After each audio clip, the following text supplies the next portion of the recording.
My name is Margot Reeves. People call me Marge when they want something, and Margot when they're trying to be polite. I grew up in a town that had one main street, one diner with a cracked neon sign, and a mother who taught me how to sew buttons and how to tell the truth even when it gets you nowhere. She used to say, "A brave thing is a slow thing patience burns with a small flame." I learned patience. I learned to be quiet. It saved me once, until it almost killed me. I met Gabriel Harlow at a lecture on urban renewal. He spoke about bridges, literal bridges, but also about bridges in people's lives. He had a slow, clean manner of talking that suggested someone who'd thought about everything in advance. When he asked me, after the lecture, if I designed community spaces, it felt less like a question and more like an opening. He was older than me by maybe 8 years, and he smelled like rain and good whiskey. I liked him instantly. We built a life that, to outsiders, was tidy. He had a consulting firm that worked with city councils. I ran a nonprofit that put art into neighborhoods in need. We combined our calendars, our leases, and eventually our bank accounts because, as he said softly one evening, we are a team. He made that word feel like a shelter. If you asked me then, I would have quoted him back. We are a team. We held community workshops, applied for grants together, and our apartment had a wall that bulged with post-it dreams. At night, he would drill down into the future with me: investments, publishing a book, travel. I trusted him. I trusted him like a person trusts the scaffold that holds a wall up while you paint its surface. The first time I noticed a smoke before the fire, it was a donor check that had been rerouted. A program payment that never reached the youth studio. It must be a clerical error, he said, smoothing a paper. I'll call the bank. I believed him. I dated him some more. I believed the man who called me his partner.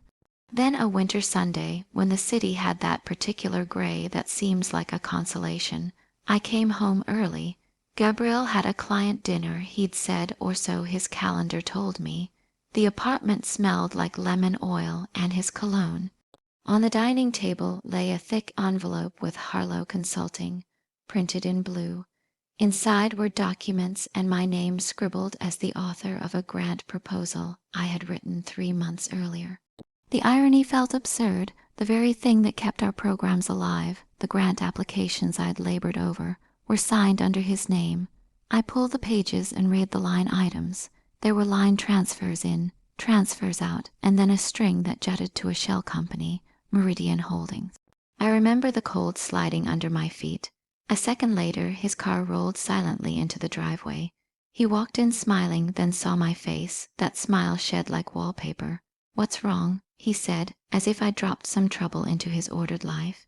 I showed him the envelope. He shrugged. "You always worry for nothing." He explained the accounting consolidation, quietly and with such clarity that the excuse seemed almost academic. But the ledger told a different story. Small donor funds gone to accounts with names I'd never heard, payments to a maintenance contractor that never came, transfers at odd hours. I asked him point blank, "Did you move funds from the youth studio?" He looked at me with an expression that was both weary and practiced. "Margot," he said, taking my hand, "I am handling it because you've been stretched thin. Let me take care of the money. It's easier this way." The touch was supposed to be comforting. It felt like a hand on a grave. I left for the night. I sat on a bench by the river and let the cold sit like an accusation. That moment the street light blinking over the water is etched in me. I thought, love will be what saves or kills you. I chose to survive. In the weeks that followed, I watched him close the circles of his life with a craftsman's focus. He'd bristle at my anxiety, suggest I needed rest, say I was too emotional when I tried to view bank statements. Meanwhile, the donations thinned and invoices went unanswered. Parents of kids who used our studio called. When are the classes starting? They asked like simple clockwork, and I had no answer. The shelter of silence that I had once prized turned into a trap. The one who had said "we" had quietly rearranged the ledger so the "we" looked like his accomplishment. He removed my name from invoices, moved control to accounts that bore his company label, And when the auditors visited, he smiled and called me sensitive. I learned that small erasures are the most lethal. A signature gone, an email forwarded, a name removed from an agreement. The winter bled into spring, and then a volunteer Hannah came to me with a paper sack and a face hollow from worry. "Margot, we're being audited," she said. "They asked for receipts for the mural last June." I felt the ground sway. I built scaffolds of denial inside my head. I wanted to blame myself. I wanted to say I'd missed it because I was tired. But there was a ledger now that had my handwriting and his notes, a pattern. I packed a small bag that night. It was not dramatic. A toothbrush, an old sweater, a photograph of my mother. I didn't raise my voice. I just collected myself. I left a note folded under his coffee cup. "I need space," I wrote. I didn't explain why. I didn't want to hand him the satisfaction of my uprootedness. When I walked to the bus stop, I felt a clarity I hadn't expected. The world was the same. People cross the street, dogs bark, the city keeps moving. But inside me something had switched like an engine that had been idle now finding mischief in a spark. I would not cry in the dark. I would plan in daylight. They ask why I didn't call the police first. The reason was clinical and simple. If I built my words on emotion, they would be dismissed as the ramblings of a wounded woman. If I wanted him undone, it had to be by the one method he respected. Paperwork, evidence, reputation, the exact instruments he used to hide his theft. I decided to fight fire with bureaucracy. First, I reclaimed the small things. I changed every password tied to our nonprofit. I opened a bank account under my name, where donor checks could be routed, secure and straightforward. I called in favors. There are people who keep their word. A registrar at the town bank, an old professor who still did pro bono legal aid for community projects, a friend who worked in a records office and owed me for a year's worth of coffee. They listened. Second, I learned. I devoured databases, hours and hours of municipal filings, shell company registries, and tax forms. I learned to trace a payment like one traces a pulse. Numbers have a rhythm, and once you know how to listen, you hear where money breathes and where it suffocates. Gabriel had been clever. He'd taken 1,000 small amounts and funneled them through an elegant tangle of micro payments to Meridian Holdings. No single transfer was large enough to raise alarms until the web forms a net. I rented a small office space by the river. It smelled of cleaning solvent and old dreams. I spent days reproducing my ledger. Dates, amounts, emails, notes, receipts. The ritual of putting the facts onto paper was like prayer, page after page, until the invisible became visible. My notebook grew fat. I taped copies into folders labeled simply evidence. There is a dangerous kind of arrogance in men like Gabriel. They assume the gentle will not retaliate, that soft people will curl instead of strike. He had underestimated an ancient truth. People who have been quiet for a long time know also how to be patient. They can wait you out. I began anonymizing tips. Small envelopes with copies of transfers were slipped into newspapers that reached the municipal office. An anonymous email, correct, succinct, containing copies of emails he had sent to partners that suggested funds would be reallocated to strategic projects. A phrase he used often found its way to a watchdog journalist, Roberta Lynn, who had a nose for such things. She filed a Freedom of Information request, and the auditor's office began to ask questions. In parallel, I approached the people who mattered to Gabriel the most, his board, his donors, his partners. I did not confront them emotionally. I invited them to tea. I told them stories about the kids in our studio, the murals painted, the letters from mothers thanking us for safe places. I asked simply, would you like to see our books? Some of them looked surprised. Of course they wanted to. The most effective weapon was the truth dressed as normalcy. A donor who loved the charity felt betrayed, not by me, but by the idea that funds were diverted. The column of numbers could be explained away only up to a point. As the audit began, Gabriel made a misstep. He underestimated the speed at which institutions move when nudged. One of his partners withdrew support publicly. Another asked for a forensic audit. Suddenly, he was scheduling meetings where he once ate lunch. Pride always makes men miscalculate. He believed charisma could override documents. He forgot that documents live longer than smiles. We had help in odd corners. Malik, a private investigator I hired after an awkward conversation in a bar corridor, found the linked accounts in Belize, not directly under his name, but under a nominee. We traced the nominee back to a series of LLC, then back to someone named Pearson, a name that came up in his old partner's memories. Each link we found tightened the chain. I also learned to use the internet's own hunger for scandal. I fed the Phantom, an anonymous blog I ran with a collaborator, with pieces that illuminated the mechanics of art-washing and nonprofit misappropriation. We did not attack him by name at first. We taught people how to spot the pattern: flashy donations, little product, repetitive reserve. Language, people began to look. Suspicion is contagious.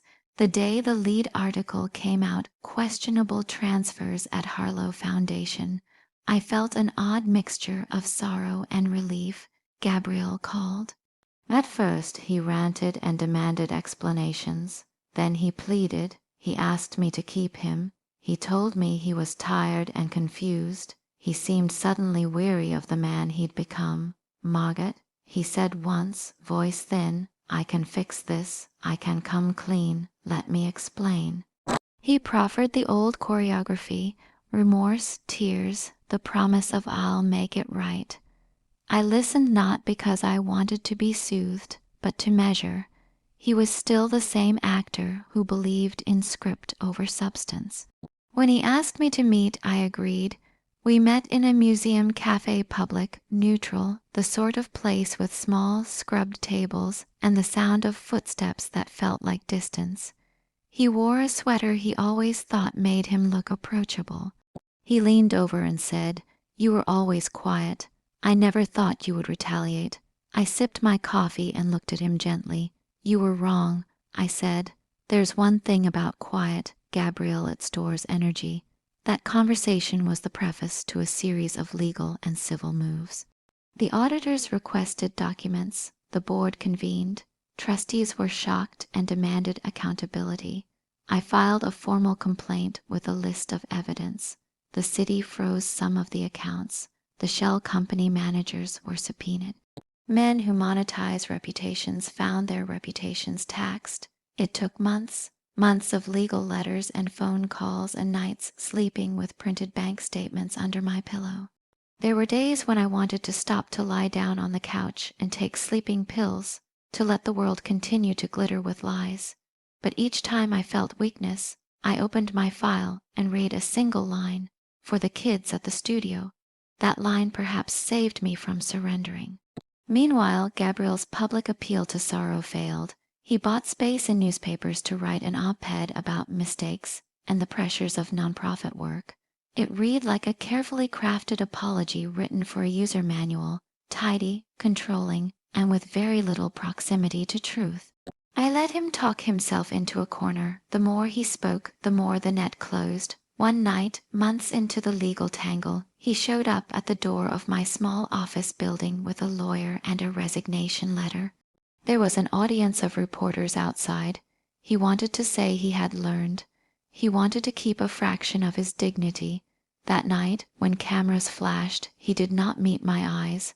I stood by the doorway and let the shutter light make his face look small.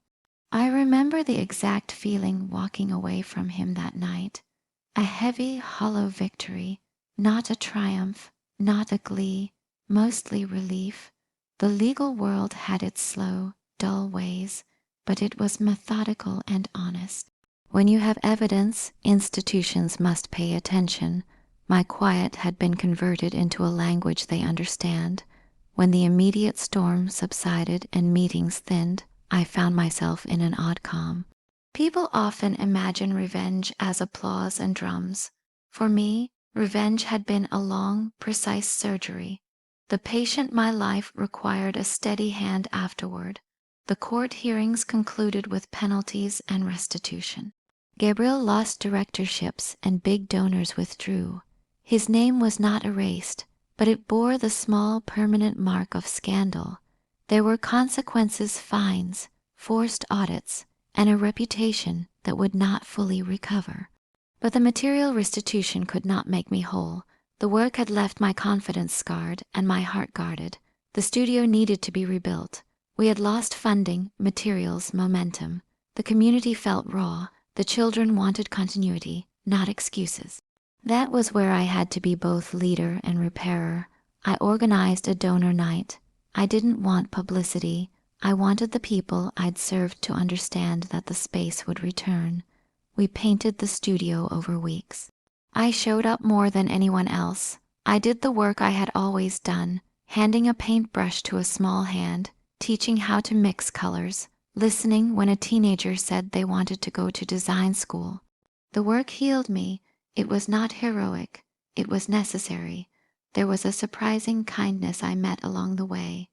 A small group of local artists, people who'd once been wary of formal donors, donated their time. A university offered a matching fund. The very networks Gabriel had exploited rose to rebuild what had been taken. That collective resistance felt like a small revolution. I also took time to live a life that was not defined by the ledger. I traveled alone to places I'd always deferred. A small town in Portugal where tiles speak history, a narrow fjord where the water ate at cliffs, a desert in Spain where the stars felt like a hymn. The trips weren't escapes. They were re-education, learning how to be someone's first home again.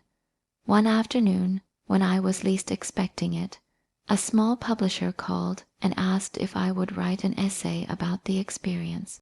People need a roadmap, she said. I wrote not as a manifesto but as a guide, the importance of documentation, the ethics of giving, and the practicalities of safeguarding community work. The piece went viral in certain circles. People reached out and said, "You saved us." The phrase stuck in me. Years later, we reopened the flagship program. The murals were brighter than before. The kids came back with stories of their own resilience. Parents brought letters thanking us for being a place where their children were met with possibility, not bereavement. I confronted Gabriel once more, months after the court. It was a neutral meeting, not hostile. He'd lost some things, gained a more private, quieter life. He looked tired and smaller than he once had. He spoke haltingly about regret and about the slow rot of pride. I listened politely. I did not forgive him in any ceremonial way. Forgiveness, for me, was a personal economy. Instead, I practiced a different kind of closure. I opened the file cabinet where I kept the ledger and burned one page, not as a gesture of anger, but as a sign that the record of harm was being stored where it belonged, in history, not in the heartbeat of my day. The ash floated like small confetti, and the smell of paper rose. I did not shout. I only sat and drank tea. When people now ask me how I did it, how I, someone who once thought silence virtuous, managed to dismantle a man who'd used kindness as cover, I tell them the truth. Patience, evidence, and practical care. Also, a willingness to be boring. The world respects the methodical. There is a line I wrote later in a talk to a room full of emerging nonprofit leaders. Protect your ledger as if it were your child. They chuckled then, and later quietly they thanked me. I think they understood that fear is not the only teacher, humility is. Tonight, under a lamp that casts a gentle circle on my desk, I look at a new photograph. The children from the studio are holding paintbrushes. The mural is behind them, a bright sky over a town. I smile. There was a time I would have said the mural was mine alone. Now it belongs to many hands. If there is one thing I want you to carry from my story, it is this. Being quiet is not weakness, and being loud is not always power. Choose your voice, choose your instruments. Sometimes the softest people wield the sharpest knives not to cut, but to carve a life back into its rightful shape. I am Margot Reeves. I stopped whispering not to cause noise, but because silence had become a sentence. I decided to write my own parole. I returned, not as the woman who'd been easily loved into ruin, but as someone who built a life that could not be stolen again. When night presses close and the city breathes soft, I sometimes walk to the studio and stand at the back and watch the kids draw. They do not know the ledgers, the audits, or the shells. They know paint. They know how to mix blue and white to make sky. That knowledge feels like power, and that more than the court settlements or headlines is my revenge.